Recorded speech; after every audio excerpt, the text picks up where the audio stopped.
Publicado nesta quarta-feira pela Fundação Getúlio Vargas, o monitor do PIB-FGV de novembro de 2025 mostrou o crescimento de 1,1% da atividade econômica brasileira em comparação com outubro na série com ajuste sazonal, após 2 meses consecutivos de queda. A estimativa da FGV é de que o PIB em valores correntes no acumulado até novembro tenha sido de 11,58 trilhões de reais. Em comparação ao mês de novembro de 2024, o crescimento foi de 1,9%, enquanto a comparação entre os trimestres finalizados em novembro dos 2 anos mostrou 1,5% no período mais recente. A taxa acumulada em 12 meses foi de 2,2%.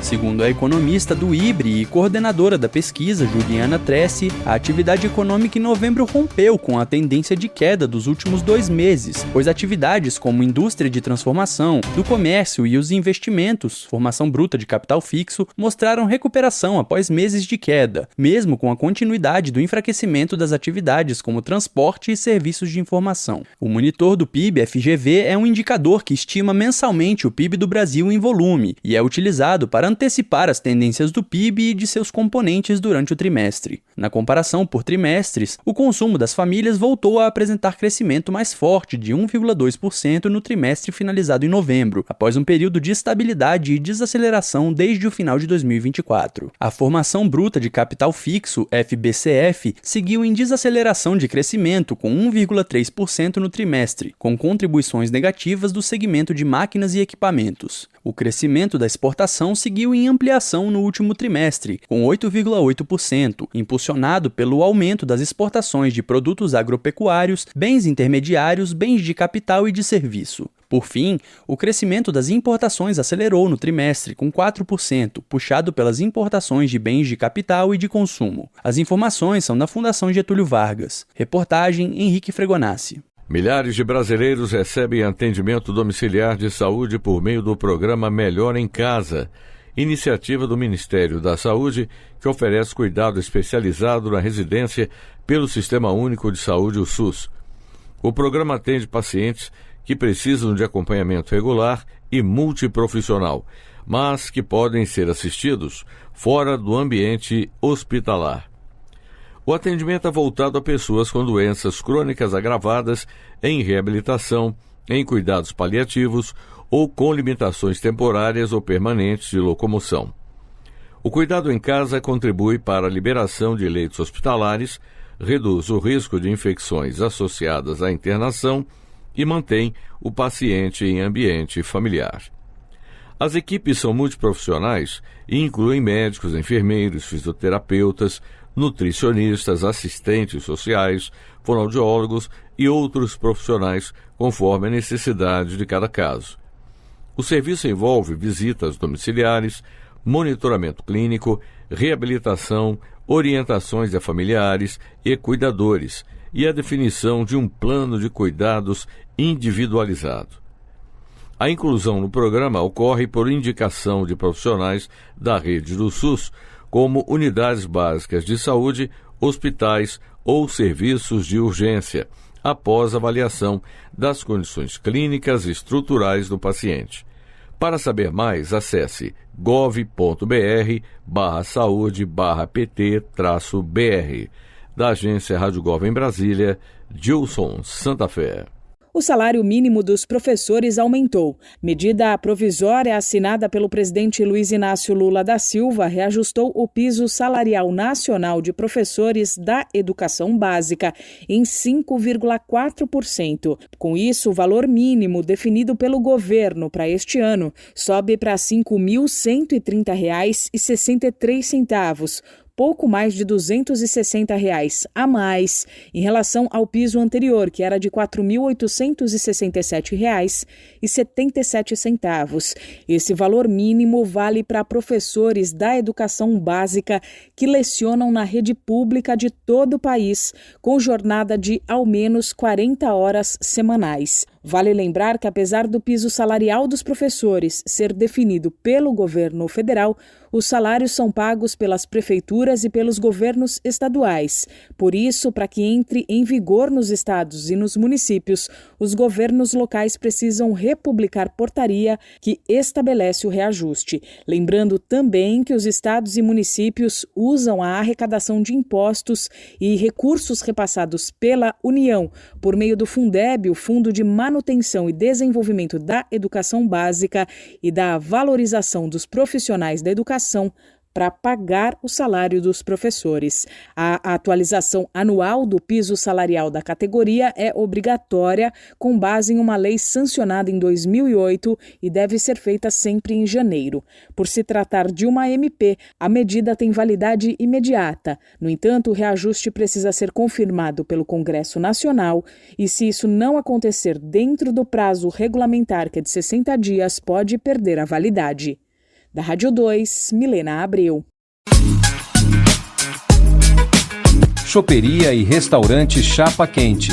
Mais que um lugar para comer, um espaço para viver bons momentos. Na praça de alimentação do Friburgo Shopping, de segunda a segunda, o sabor ganha destaque. Petiscos preparados com carinho, pratos à la carte feitos na hora, comida quilo com qualidade e o chopp sempre gelado. Entrega em domicílio e atendimento para empresas. WhatsApp 229 9820 5534. Chapa Quente. Tradição, sabor e convivência à mesa.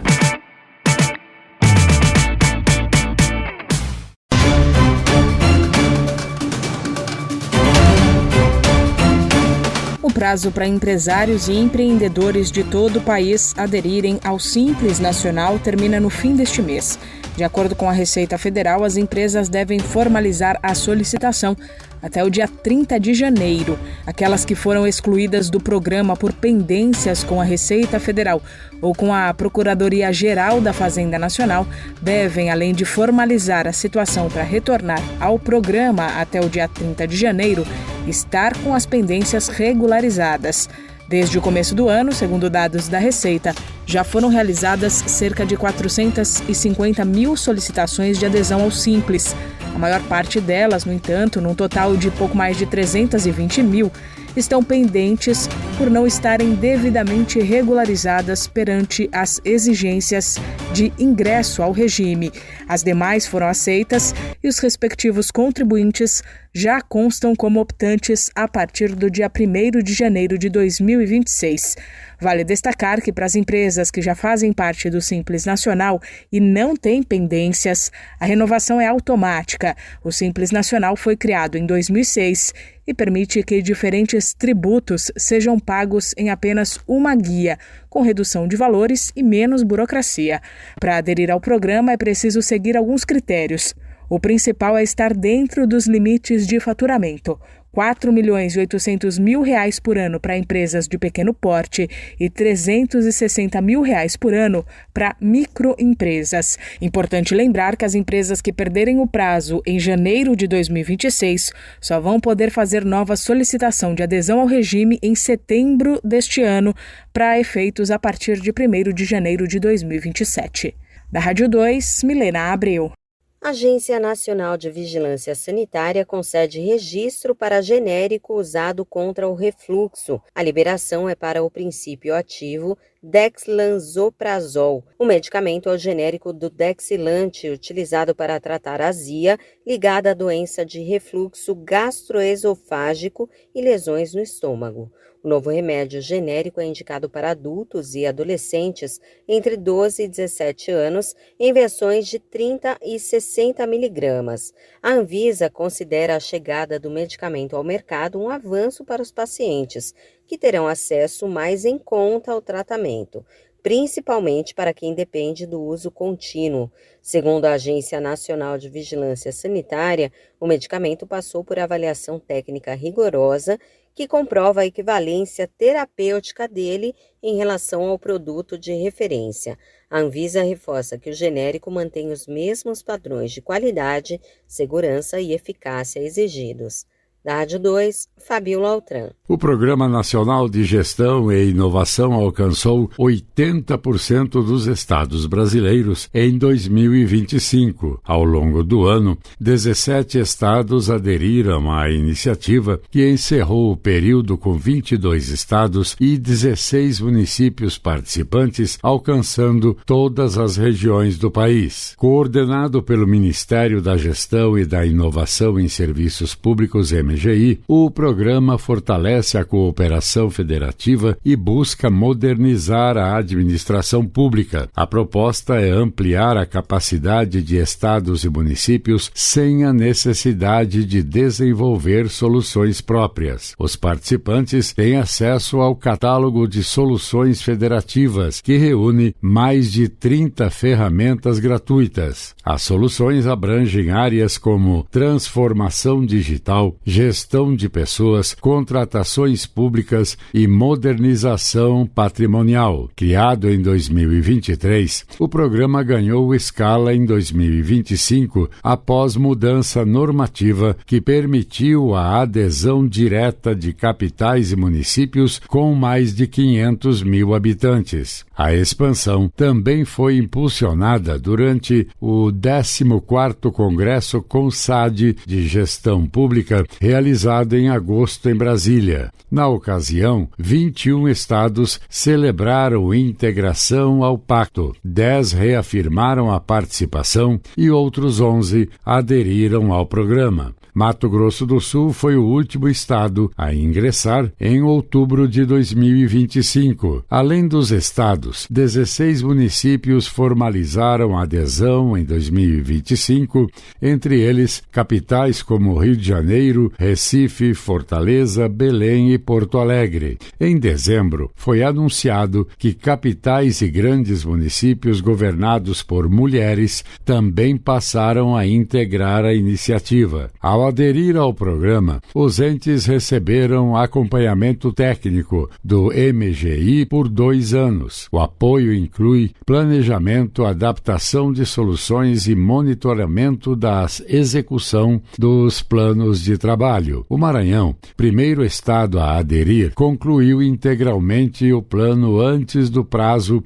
e firmou novo acordo para dar continuidade às ações de modernização. Em 2025, o programa também promoveu capacitações técnicas, oficinas e encontros virtuais para estados e municípios. As atividades incluíram temas como gestão pública, ciências comportamentais, força de trabalho e transformação digital. Da agência Rádio Gov em Brasília, Lademir Filipim.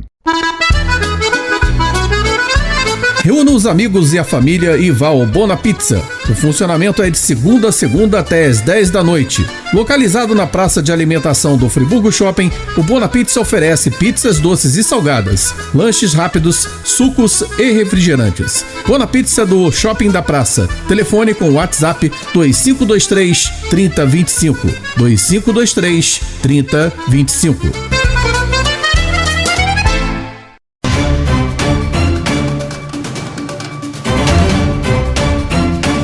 Todo ano é igual e os donos de veículos automotores já sabem. Janeiro é mês de pagar, ou ao menos começar a pagar, o IPVA, o Imposto sobre a Propriedade de Veículos Automotores. Esse imposto foi criado em 1985 com o objetivo inicial de viabilizar a construção e a manutenção de estradas e rodovias no Brasil. Hoje em dia, no entanto, o valor arrecadado com o IPVA ajuda a financiar diferentes serviços que impactam diretamente a população, como detalha o coordenador da Comissão de Direito do Trânsito da OAB São Paulo, o advogado Carlos Eduardo Janjan. O valor do IPVA ele é dividido entre estado e município, onde o veículo é registrado.